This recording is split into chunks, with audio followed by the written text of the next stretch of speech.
pe elimu santu ba mama ba tata yede bo sosoro totoni bino botondi ndenge bosalili pa na likambo yeli bisu namoni bolingo na bino izali munene natina na bolingo tokoko kusala likambo munene pe wana kati na mukili pamba te soko totambuli na bolingo maso makusala na bisu mpusa ikusala supasite pa totojo yango banda mokolo wana sangwe yaki le papa kuluta sali susu te namoni nde bokokela kabisu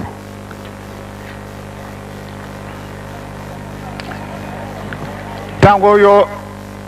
esi kukimpa te toka matanjutu toka nene yango kuna esi katukanda kutia na mabele ndenge na lubila kilobi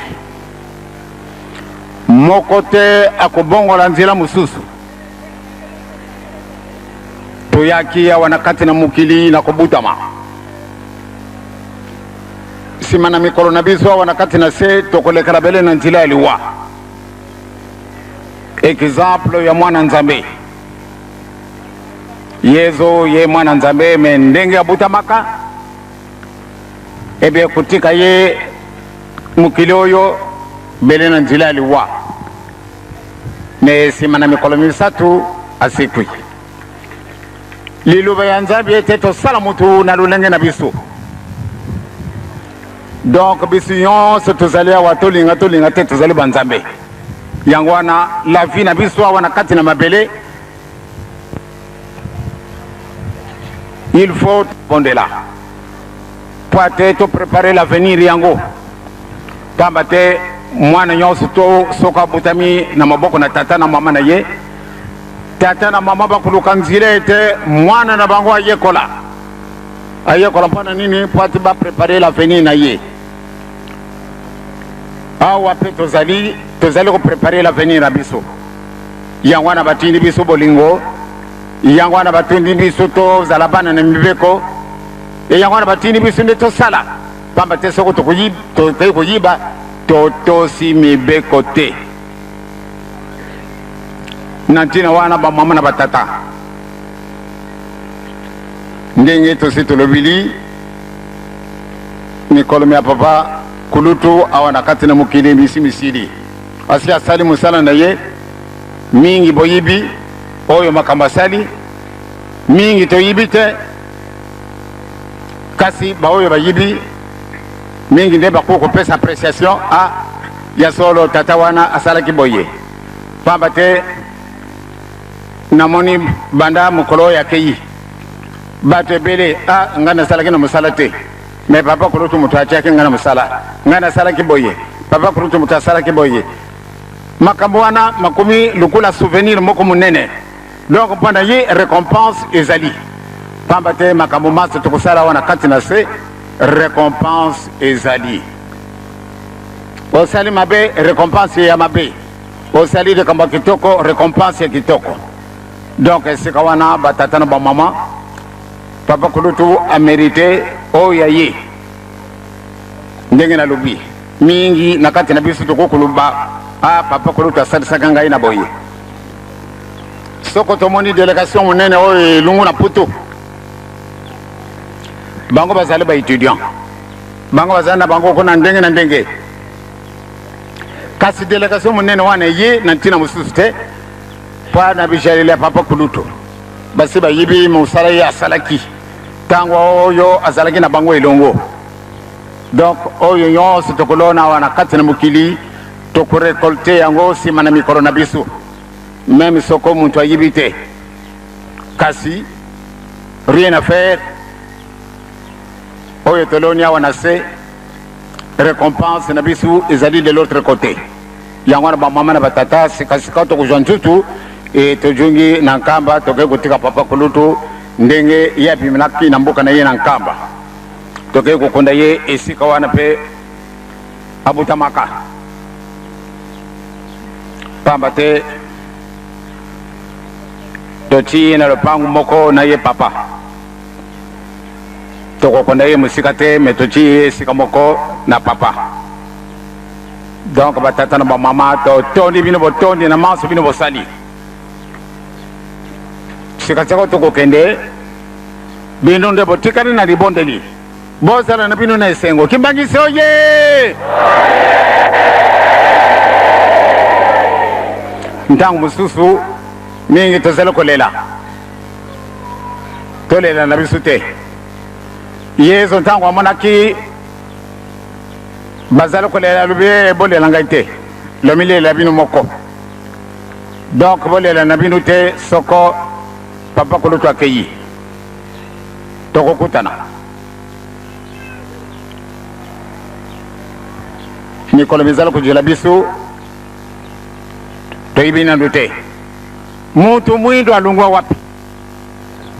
likambo wana ezali na ngai na mondo kona ngai tous les jours mutu mwindo alungwa wapi mpona nini lelo oyo nazala na mayele ndenge nini kasi eloko moko ezangi ngai yango wana nde tolingi kuzwa tozali kolukaka liaison na yango ejungela biso po ate nzambe asepela pamba te biso bato tobebisaki ndenge tobebisaki batiaki biso lukula mokongo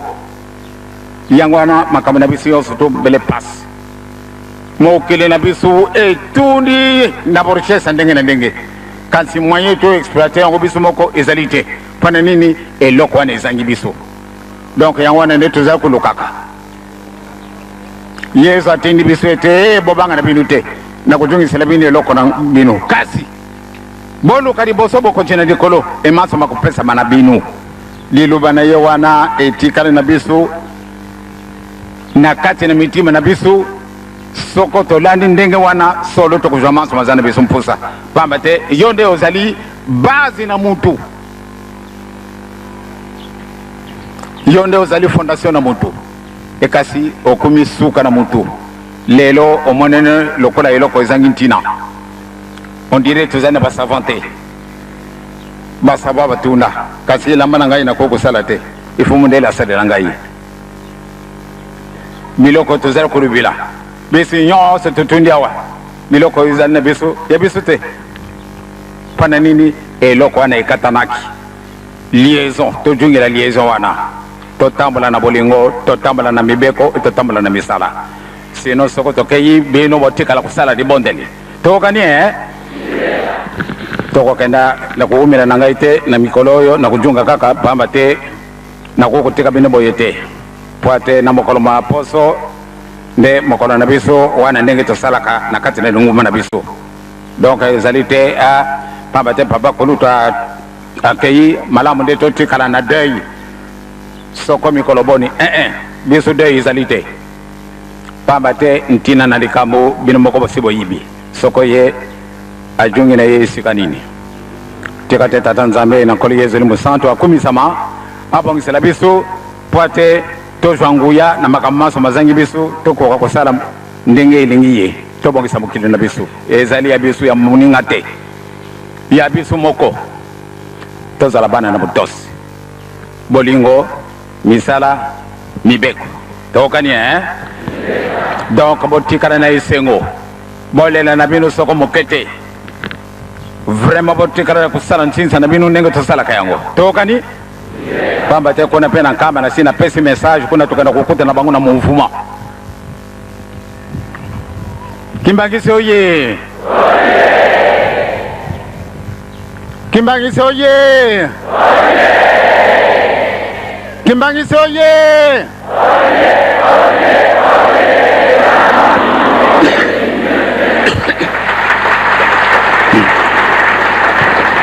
bon sika tokobondela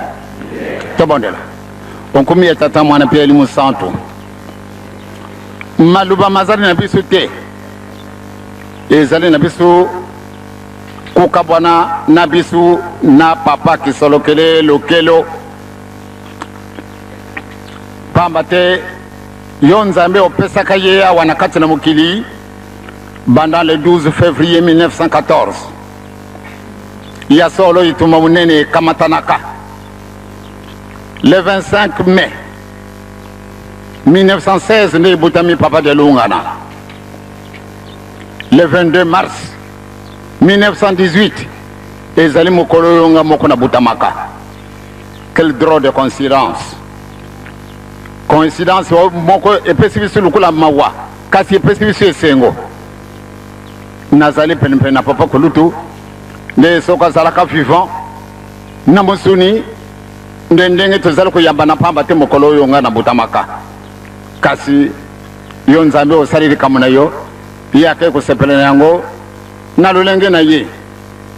Sikasika oyo tokokamata nzutu na ye biso tozali kokendaka malembe na nzela yo nzambe na biso batela biso to ndi bakonzi ndenge basalisi biso bafacilite biso na bokende na makambo manso. Yo nzambe tata yo nkolo yezu eli mosantu eloko ya kopesa ezali te. Yo kaka nde ozali na makambo oyo kozalisela bango ndenge ozali komonelaka moko. Yo nzambe tata nkolo yezu eli mosantu yo ozala liboso yo mpe ozala nsima na nzela nyonso tokokende nde kimia ezala.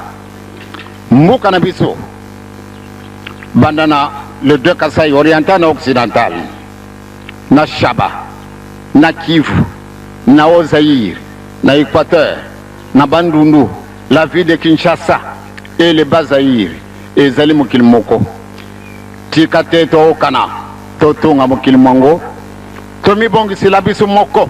pamba te bino bokosaka na bino te. Yo osali biso na image tobebisaki otyaki biso mokongo kasi yo olobi okujungisela biso eloko wana me liboso toluka liboso bokonzi na likolo yango ndo toya kolukaka butu moi kimia ezala na kati na mokili mwa biso tosengi kimia na kati na Afrique pamba te Afrique ezali très agité mpona nini mpona eloko wana ezangi biso tika te liaison wana oremetre biso yango pa te totambola ndenge bino bolingaka. Kimia ezala na kati na Europe na Amérique na Asie